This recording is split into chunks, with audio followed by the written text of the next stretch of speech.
You wake before the sun rises.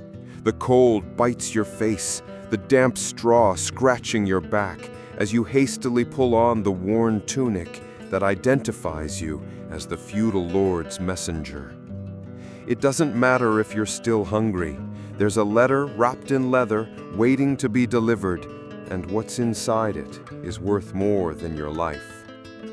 Outside, the castle courtyard is stony silent. Only the hooves of the horse waiting at the door break the dawn. You know you can't delay.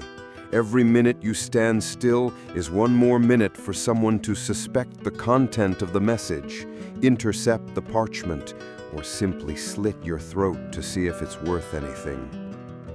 Your stomach turns as the guard ties the leather pouch to your belt. "Don't read it," he growls, as if you need reminding. You've seen with your own eyes what happens to a curious messenger, his head hanging from the gate, his mouth sewn shut forever.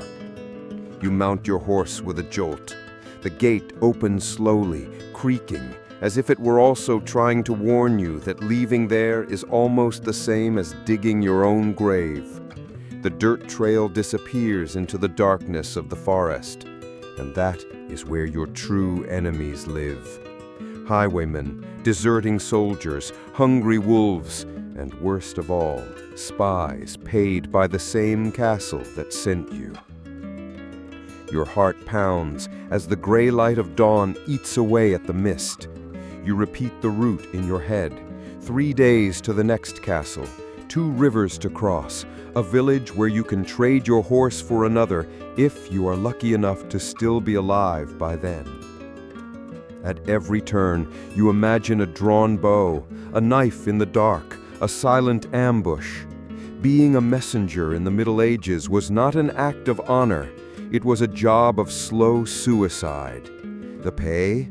A loaf of hard bread, a bed infested with fleas, and the illusion of serving someone important. A twig snaps to your left. The horse starts, whinnies, almost knocks you over into the cold mud. You pull on the reins, swallowing your fear. There's no one this time. But you know it won't be long before the no one turns into a bunch of ragged thieves who want more than the letter tucked into your belt. You try not to think about the messengers who never returned, the body found floating in the river, still clutching a piece of torn parchment, the young apprentice who got lost in the snow and was fed to wolves. Every story of a dead messenger is a living reminder. Tomorrow could be you. The hours pass, and the forest seems to swallow you. The cold wind hurts your hands. You hold the letter as if it were your own soul sewn inside. Maybe it really is, for whoever carries the word of a king carries along with it the threat of treason, war, or peace, and all of them cost blood. At night, you find shelter in an abandoned stable. You sleep sitting up, one eye open, the leather strapped to your chest. A rat scurries through the hay. You whisper a prayer that the rat is not a man with a blade. The second day is worse. The rain turns the path into a slippery swamp. Your horse limps, exhausted, each step slower than the last. You know you can't stop. If someone finds you standing still, they won't ask your name. They'll open your chest to make sure there are no more secrets inside. In the village, the peasants look at you with suspicion. You are not welcome. Messengers bring orders, taxes, wars, executions. You are the face of bad news wrapped in hot wax. It is better not to talk too much, not to look anyone in the eye. You get a change of horse, a bony but still breathing nag. It's enough to get you through the last stretch of forest. You wonder if it's fair to risk everything for a letter you don't even know what it says. But it doesn't matter. You chose to serve, and to serve is to disappear. In the distance, you see the wall of the next castle. For a moment, the weight on your chest eases. Maybe this time you'll make it out alive. Maybe this time no one will want to open your throat to see what you're hiding. But before you can smile, you feel the iron on your neck. A man in a brown cloak, his face hidden, demands that you get off your horse. You already know what he wants. Your hands tremble as you untie the leather bag. He smiles, rotten teeth. You understand, even if you hand over the letter, you won't get out of there in one piece. You think about running away, but you know there is no escape for a messenger. Your life is not yours. It belongs to the letter, to the castle, to the feudal lord, and when the letter arrives, no one remembers the man who bled for it on the way. You drop the bag. The horse neighs, the blade gleams. Maybe tomorrow someone will find your head lying on the side of the road, faceless, nameless, another messenger forgotten, another message delivered by other means. In the end, being a messenger is knowing that the king's word is worth more than his breath, and that, in the Middle Ages, the only thing faster than your mount was the scythe of death that followed you, step by step, at every turn of the muddy road. You close your eyes for a second. The wind howls in the branches. Iron presses against your skin, and you understand. Sometimes a severed head says all that needs to be said. You open your eyes slowly, forcing your heart to stay calm, but each beat seems to echo inside your skull like a war drum. The man in the brown cloak doesn't remove the iron from your neck. He measures you, trying to decide if it's worth wasting the blade or just letting the cold finish the job later. Behind him, you see more shadows. You are not alone. There are 3, maybe 4 of them, all armed with daggers and rudimentary crossbows, their faces bony with hunger and rage. To them, you are nothing more than a walking copper flask, and perhaps a clue to what is happening within the feudal lord's walls. The youngest of them, one eye covered by a filthy cloth, approaches and snatches the leather letter from his belt.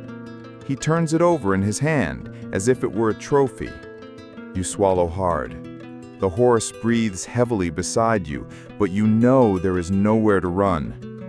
The man with the rag over his eye smiles with one corner of his mouth, chewing words between yellowed teeth. He asks if you read it. You shake your head, like a cornered dog. But it's no use. They know that even if you haven't read it, you can still talk too much. The one in the brown cloak pushes you to your knees in the mud. You smell the acrid smell of wet earth mixed with sweat and rust. The blade touches the back of your neck. You don't pray. Praying didn't do any good for the other messengers.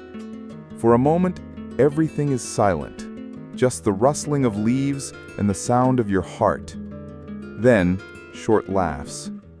They decide to let you live. One of them spits next to you as if spitting out your fate. You are too insignificant to die here, but not to be followed.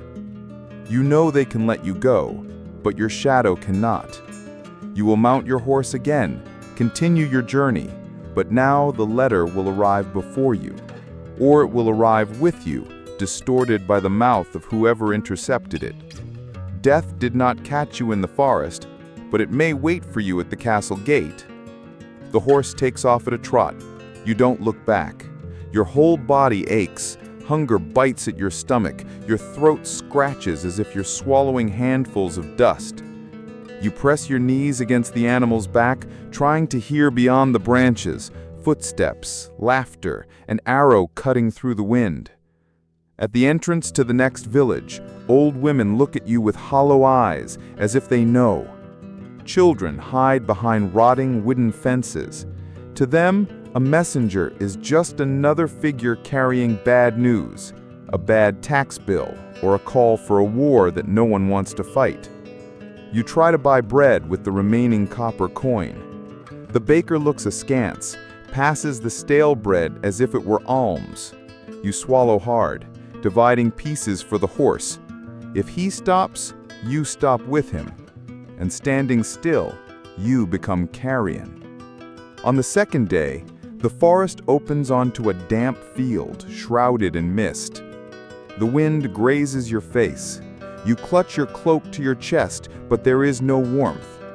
In the distance, stone towers announce the castle of your destination, as if laughing at anyone who dares to reach it alive. You think about giving up everything, swearing you were never a messenger, disappearing in some random village, mingling with the peasants who never carry words of war. But you know that this doesn't exist. Whoever carries a letter carries their own end sewn into their skin. There is no way to abandon the path. Only the path abandons you when it ends. Near the gate, you smell a bonfire. Guards wait with blunted spears, eyes sunken with sleep and boredom. You show the seal on your bag, trying to look dignified. But dignity is a luxury for those who have a clean bed and hot soup waiting. The captain calls you a rat. He asks why you took so long, what you saw, who stopped you. You give the bare minimum of answers. The lie blends with the truth. The letter is snatched from your waist, carried inside by a skinny page who disappears behind a heavy wooden door. You stand there, dirty, shivering, as they decide whether you'll have a bed or a shallow grave. For a moment, irony slips from the corner of your mouth. All this travel, all this fear, all this mud, and in the end, it's nothing more than a sigh of ink on parchment that might not change anything. At night, they throw a piece of bread on the floor, near the stinking straw where you must sleep. You lie down, stare at the stone ceiling, listen to the echo of heavy footsteps down the hall. Maybe they will come to ask you again. Maybe they will come to make sure you have nothing more to tell. But sleep overcomes you before fear. Between the snoring of rats and the wind that enters through the cracks, you dream of green fields, strong horses, and no one waiting for you with sharp blades. A simple dream that doesn't last long. The next morning, you're woken up by a kick in the ribs. The captain tells you that he's leaving tomorrow with another letter, another route, another risk. He looks at you like an old shoe that can still be worn. You pretend you don't tremble. You accept the rolled parchment, the warm seal that sticks wax to your fingers. You feel the weight of your new destiny hanging from your belt. You wonder if you'll come back, if you'll see another dawn. Outside, the horse waits again. An animal that doesn't know it carries two bodies, yours and that of the person who wrote what you carry in the belly of your leather bag. You mount up, sigh deeply. You close your eyes for a second before moving on. There you go again, a man riding an invisible raven, carrying secrets along muddy roads where death is the only certainty. And yet you ride on, because in the Middle Ages, to stop is to die standing still, but to keep going is to die slowly.